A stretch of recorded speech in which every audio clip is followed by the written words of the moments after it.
What's up, Dolphins? Today we are going to be making a Thanksgiving turkey.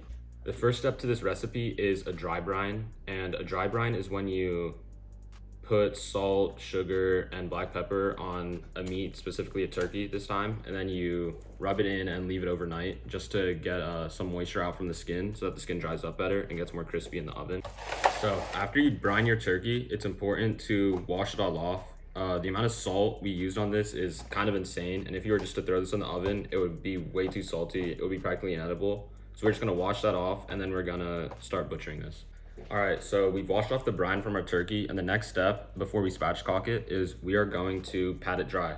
We're gonna try and get it all nice and dry, just so that cutting the meat up, it's gonna be a lot easier. It's not gonna slip as much. All right, now the next step is we are going to be spatchcocking the turkey, and a spatchcock is when you remove the backbone of the bird, in this case the turkey, then you're going to press it flat. I'm doing this to get the skin all nice and crispy. It leaves the meat more juicy, gets a more even cook across all the meat so you don't have any of those dry pieces.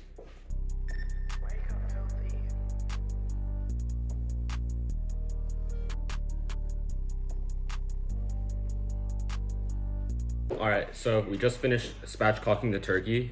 It's actually very hard. I would advise getting some good strong culinary scissors just so you can cut through all that bone. I would not advise using a knife. That's very hard. But your turkey will have no backbone then.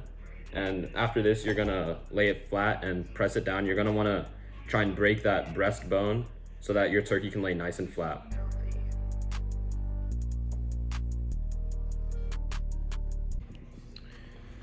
All right, now we're going to transfer our turkey into its cooking tray.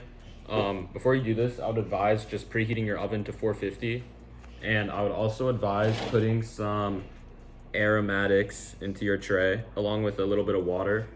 For my aromatics, I decided to use celery, carrots, thyme, and garlic. It's just a good way to get more flavor into the turkey, get it tasting nice and well. And I would highly advise putting water in the bottom just to kind of steam the turkey a little bit, get it all nice and juicy.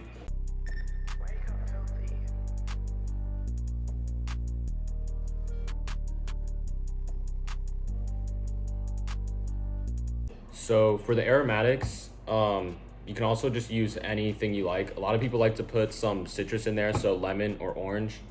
If you like that, you can do that. I personally just don't like that. All right, before you put the turkey in the oven, you're going to want to mix some olive oil with black pepper, garlic powder, and onion powder, and just brush it on top of the turkey. This is gonna get the turkey nice and crispy in the oven. It's gonna get that turkey skin nice and crispy and nice and golden brown. It's also gonna develop some good flavor on the skin. Yeah, just do this, get it all over. After brushing the turkey with olive oil, placing it in your pan on top of all your aromatics, you're just gonna wanna put it in the oven at 450 for 30 minutes until the skin gets nice and golden brown. And then after that, you're going to put it in the oven at 350 degrees for 1 hour, or until the turkey has reached an internal temperature of 180 at its deepest point.